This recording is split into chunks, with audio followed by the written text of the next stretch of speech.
Gold, trusted gold buyers. మీరు తాకట్టు పెట్టిన బంగారాన్ని విడిపించి ఈ రోజు ఉన్న మార్కెట్ ధరకు కొనబడను.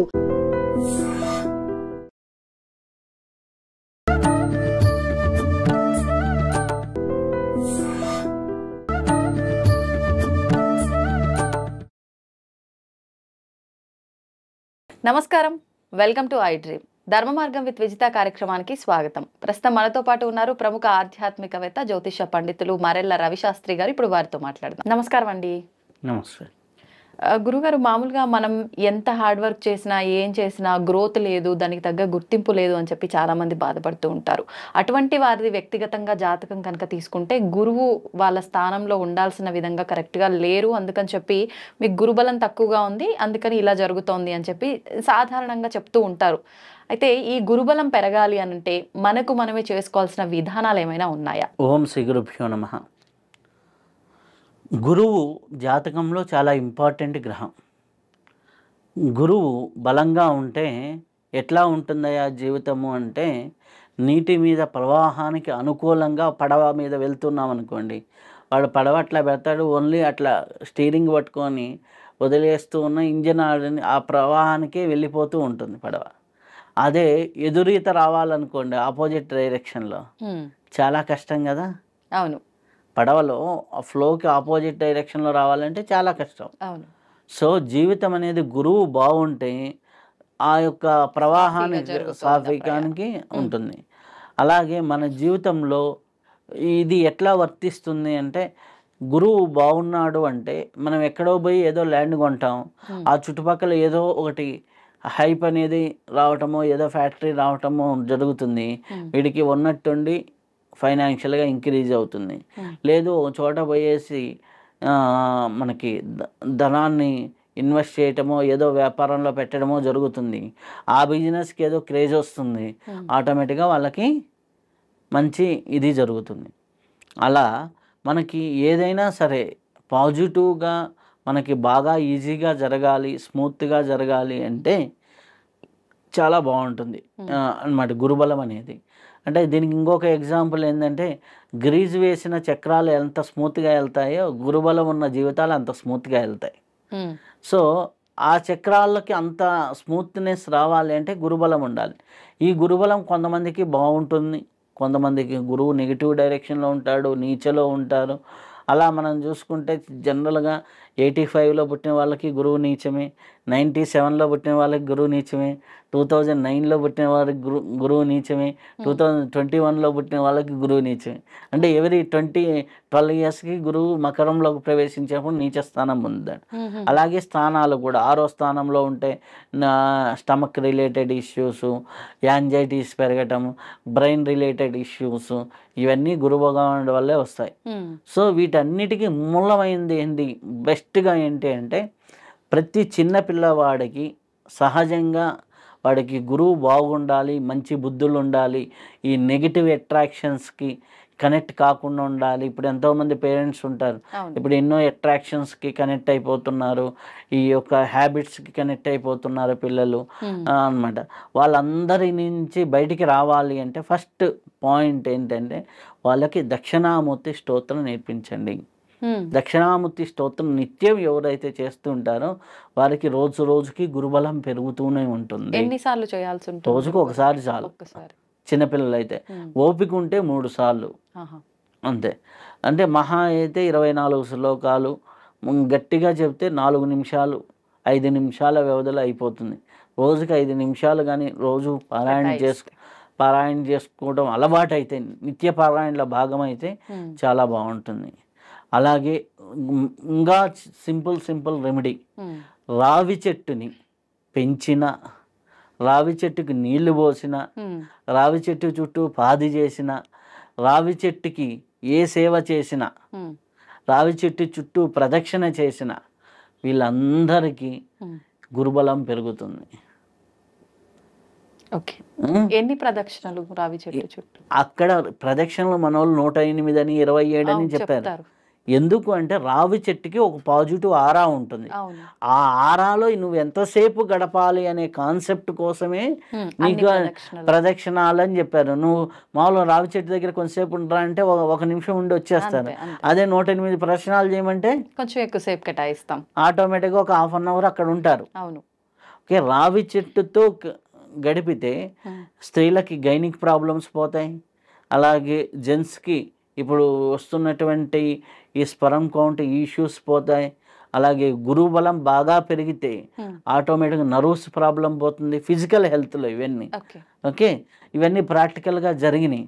ఓకే, ఇది ఒక రీజన్. అయితే ఫైనాన్షియల్గా చూసుకున్నప్పుడు రావాల్సిన డబ్బులు సరిగ్గా అందుతుంటాయి, అందాల్సిన రైట్ టైంకి అందుతుంటాయి, ఇవన్నీ ఉంటాయి.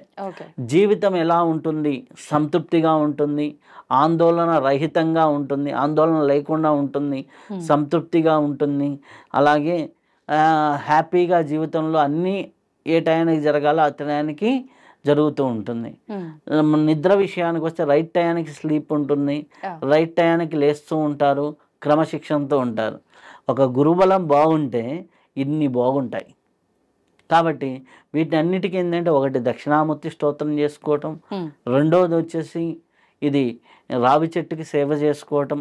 రావి చెప్పిన ఎన్నో రెమెడీస్ ఉన్నాయి. రావి ఆకుల కషాయం తాగమని కొంతమంది చెప్తూ ఉన్నారు. రావి చెట్టు ప్రదక్షిణాలు చేయడం, రావి మొక్కలు నాటడం అనమాట. ఇట్లా నేను ప్రాక్టికల్గా ఒక నా జీవితంలో జరిగింది ఒకటి చెప్తాను. అనుభవంలో నేను ఒకరికి రావి మొక్కలు నాటమని చెప్పాను. ఒక అబ్బాయికి గురువు నీచ స్థానంలో ఉన్నాడు, రావి మొక్కలు నాటండి అని చెప్పాను.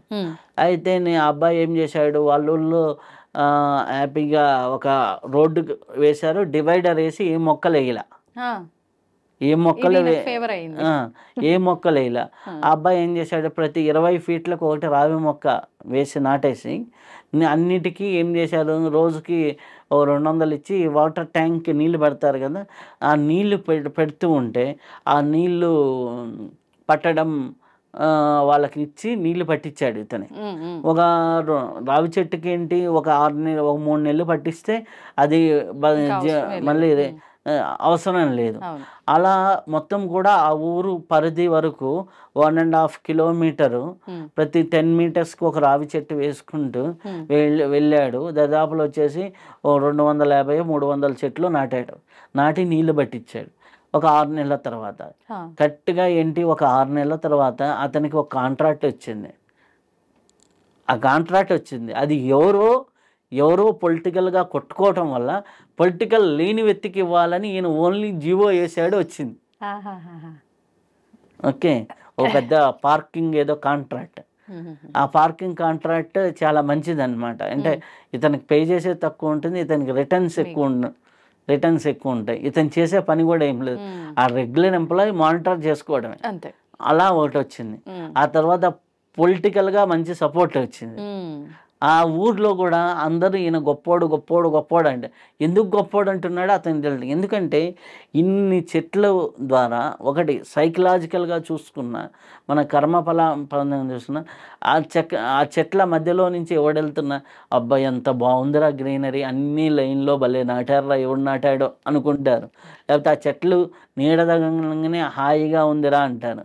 ఏదైనా వర్షం వచ్చినప్పుడు ఆ చెట్ల కింద ఆగుతూ హాయిగా ఉందిరా అంటారు. ఈ హాయి అనేది వాళ్ళ జీవితంలోకి రిఫ్లెక్ట్ అవుతుంది. వారి జీవితం ఎంత హాయిగా సాగిపోతుందో అనేది. మీ జీవితం హాయిగా సాగిపోవాలంటే గురుబలం ఉండాలి. అది లేదనుకోండి, అంటే ఎట్లా అంటే కొంచెం ఇష్టం కొంచెం కష్టంలాగా సాగిపోతూ ఉంటుంది. ఎక్కడెక్కడ కష్టాలు ఉంటాయి. ఎలా ఉంటుంది, గురుబలం బాగాలేకపోతే అన్నం తింటారు, రుచికరమైన భోజనం తినరు. అన్నంలో రుచి అనేది అన్నమాట. నిద్రపోతారు, డీప్ స్లీప్ పోరు. అబ్బా సరిగ్గా నిద్ర పట్టలేదండి, సరిగ్గా అరగలేదండి, సరిగ్గా జీవితం లేదండి, వెలితి అన్నిట్లో వెలితి, ఆందోళన, సంతృప్తి ఉండదు. ఓకే, మీకు సహజంగా ఈ గుణాలు సాటిస్ఫాక్షన్ లేకుండా, యాంగ్జైటీస్ ఎక్కువయ్యి, మైండ్ లెవెల్లో ఎక్కువ ఉండి సరిగ్గా నిద్ర పట్టకుండా ఇవన్నీ ఉన్నాయి అంటే సహజంగా మీకు గురుబలం లేదు అనేది. గురు బలాన్ని ఇంకా పెంచేటటువంటి క్షేత్రాలు ఏంటి? దత్త ప్రదేశాలు, గురువు ప్రదేశాలు. దత్త ప్రదేశాలు మనకేమున్నాయి దగ్గరలో? గానుగాపూర్ ఉంది, ఇక్కడ కురుగడ్డ అని కురువపురం అనేది ఉంది, మత్తల్ ఒకప్పుడు ఇప్పుడు ఏ జిల్లా అయిందో తెలియదు కానీ ఒకప్పుడు మహబూబ్ నగర్ జిల్లా, అటుపక్క కర్ణాటక, ఇటుపక్క మహబూబ్ నగర్ జిల్లా. మత్తల్ దగ్గర నుంచి లోపలికి వెళ్తాం. ఇక్కడ హైదరాబాద్ నుంచి చూసుకుంటే 180 కిలోమీటర్స్ ఉంటుంది కురుపురం. ఇది గానుగాపూర్ హైదరాబాద్ నుంచి 220 230 వస్తుంది. ఇది ఒక 5 అవర్స్ జర్నీ ఉంటుంది. ఇది అనుకుంటే 3 అవర్స్ జర్నీ ఉంటుంది. అలాగే పిఠాపురం, అలాగే మనకి మంత్రాలయం, అలాగే మనకి చూసుకున్నట్లయితే ఇంకా మనకి అరుణాచలం దక్షిణామూర్తి తత్వం అంటారు. రమణ మహర్షి హ్యాపీగా అక్కడికి వెళ్ళి దక్షిణామూర్తి స్తోత్ర పారాయణ చేసుకొని ఒక 3 రోజులు ప్రశాంతంగా నిద్ర చేసి వస్తే వాళ్ళకి ఇవన్నీ క్లియర్ అయిపోతాయి. స్టోన్స్ పరంగా మనకు వచ్చేసరికి కనకపుష్యరాగం ధారణ ఇవి చేసుకుంటూ ఉంటే చాలా చాలా బాగుంటుంది. గురుబలం పరంగా చాలా అద్భుతమైనటువంటి ఈ రెమెడీస్లో ఏది పాటిస్తున్నా చాలా బాగుంది. అలాగే మంత్రశాస్త్రంలో కూడా కొన్ని మంత్రాలు ఉన్నాయి, అవి చేసుకోవడం. ఇవి కాకపోతే పూజాల దగ్గరికి వెళ్ళి గురు మంత్ర శాంతి చేయించుకోవడం, అది కూడా చాలా ఉత్తమంగా ఉంటుంది. లేకపోతే గణపతి ఆరాధన చేయటం చాలా వరకు మంచి ఫలితాన్ని ఇస్తూ ఉంటుంది. కాబట్టి ఇన్ని రకాల రెమెడీస్ మనకు ఉన్నాయి, హ్యాపీగా చేసుకోవచ్చు. చేసుకున్న వాడికి చేసుకున్నంత మహాదేవ. అంతే. గురుగారు, శనిత్రయోదశి రాబోతోంది. శనిత్రయోదశి రోజున మనకు నిజంగా అంటే శని ఉండి ఇబ్బంది పడే వాళ్ళు ఎవరైనా ఉంటే, అంటే ఏలినాటి శని అని, అష్టమ శని అని, అర్ధాష్టమ శని అని రకరకాలుగా ఆ శని పీరియడ్ అనేది నడుస్తూ ఉంటుంది.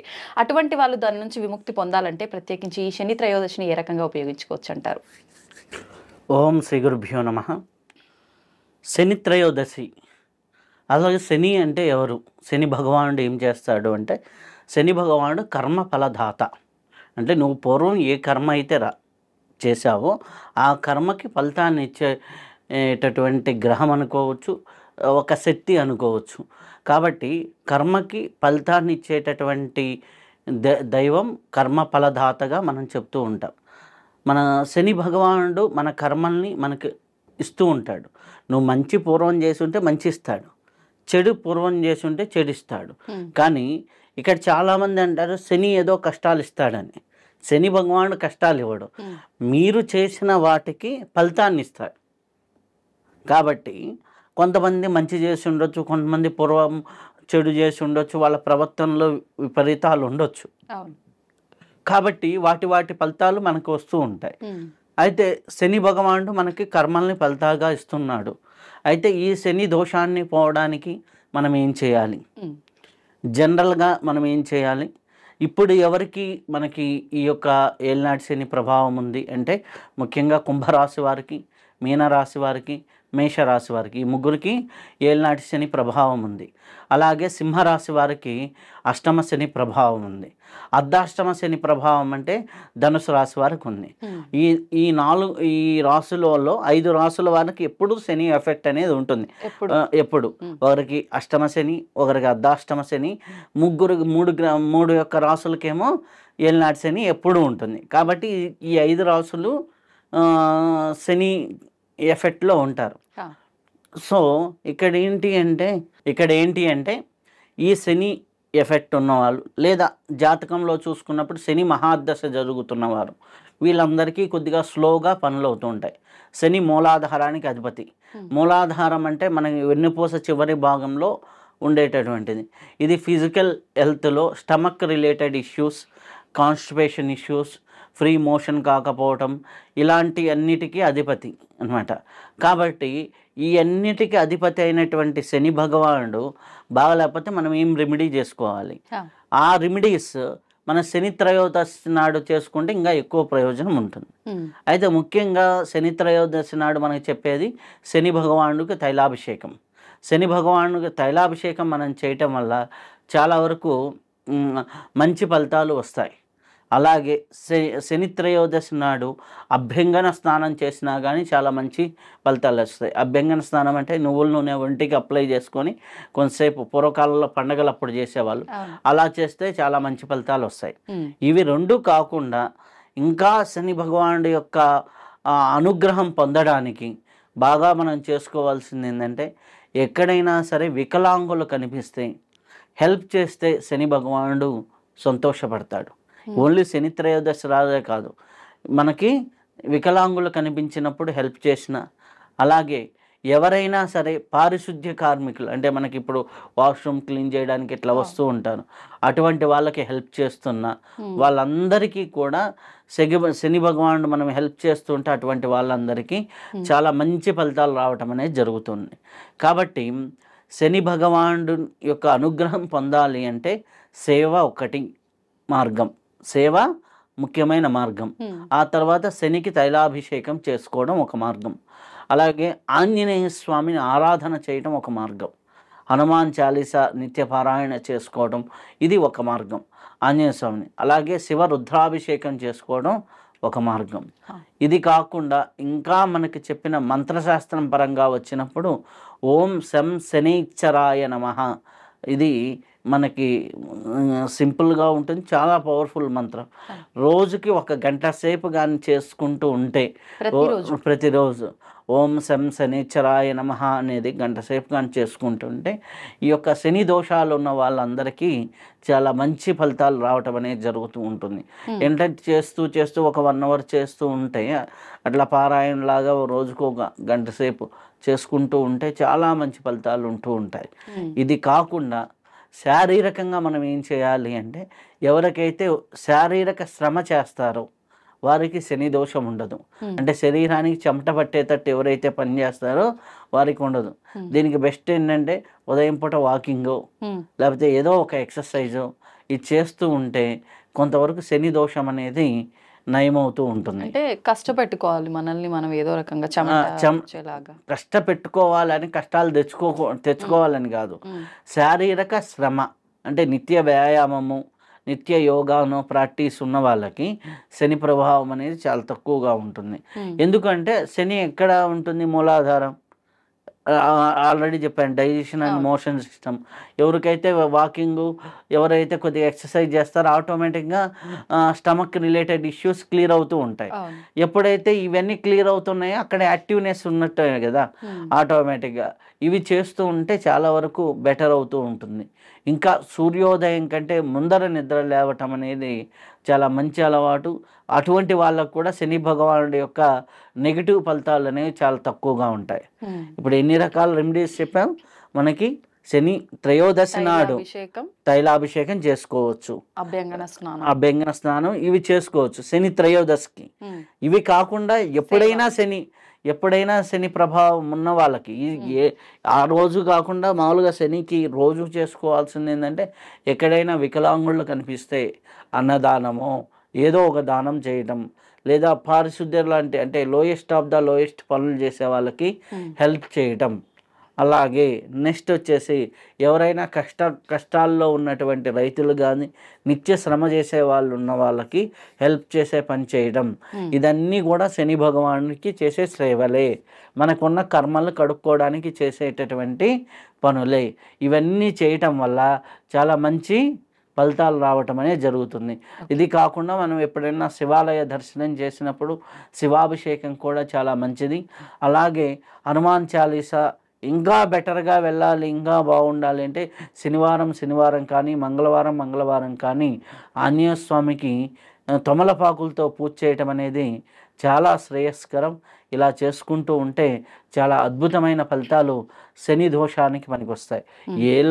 ఈ యొక్క శని త్రయోదశే కాదు, ఇవి నిత్యం కానీ పాటిస్తూ ఉన్నారు అంటే చాలా వరకు అద్భుతమైనటువంటి ఫలితాలు రావటం అనేది జరుగుతూ ఉంటుంది. కాబట్టి శని ఏదో బాధిస్తున్నాడు, ఏదో ఇబ్బంది పెడుతున్నాడు, ఏదో కాకుండా పూర్వజన్మ కర్మల్ని మనకి అందిస్తున్నాడు.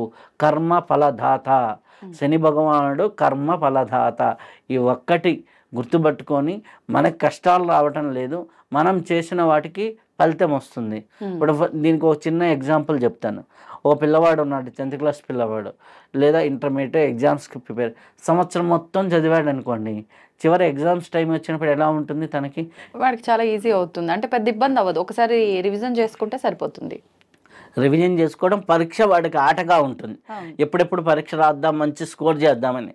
సంవత్సరం మొత్తం చదవని వాడికి అమ్మో పరీక్షలు ఎలా అని గట్టెక్కుతాం. భయం ఉంటుంది. అంతే. అలాగే ఏలినాటి శని అనేది ఉమ్. మీకు వైభోగాల్ని, అద్భుతమైన ఫలితాలని, పెద్ద పెద్ద వాళ్ళని అందరినీ, ముఖ్యమంత్రుల్ని, ప్రధానమంత్రుల్ని చేసింది పివి నరసింహారావు గారు ప్రధానమంత్రి అయింది ఏలినాటి శనిలోనే. శని period. అట్లా శని పీరియడ్ ఒక రకంగా మేలు చేస్తూ ఉంటుంది. ఉమ్. అలాగే చాలామంది అంటే ఇల్లులు కొనుక్కున్న వాళ్ళు ఇలా ఏలినాటి శనిలో ఇల్లులు కొనుక్కున్నారు అంటే అక్కడ ఈఎంఐ కడుతూ కష్టపడుతూ ఉంటారు మళ్ళీ. అవును. ఓకే, ఏదో ఒక రకంగా టైట్ ఉంటుంది, ఉమ్. కానీ ఆ టైట్ అనేది ఒక రకంగా ఉండదు. కాబట్టి ఇటువంటి ఫలితాలు అనేది సహజంగా కనిపిస్తూ ఉంటాయి శని భగవానుడికి. ఏదో రకంగా మన జీవన విధానంలో ఒక టైట్గా అంటే ఫైనాన్షియల్గా కొద్దిగా టైట్ చేయడము, ఏదైనా హెల్త్ పరంగా టైట్ చేయడము, అనవసరంగా ఏదో హాస్పిటల్ బిల్లులు కట్టేటట్టు చేయడము, ఇంట్లో ఎవరికో బాగాలేకపోవటం, లేకపోతే వాళ్ళు స్వయాన ఇంకా మిడిల్ ఏజ్లో ఏలినాటి శని వచ్చింది అనుకోండి 40sలో ఏదో ఒకటి అంటే రెగ్యులర్ వ్యాధి రూపంలో రావటము ఇట్లాంటివి జరుగుతుంటాయి. అవును. అందుకనేసి వ్యాయామము, ఆహార నియమాలు పాటిస్తూ ఉంటే చాలా అద్భుతమైన ఫలితాలు వాళ్ళకు ఉంటాయి. ఓకే. నిజంగా చాలా మంచి రెమెడీస్ తెలియజేశారండి. ధన్యవాదాలు. ధన్యవాదాలు.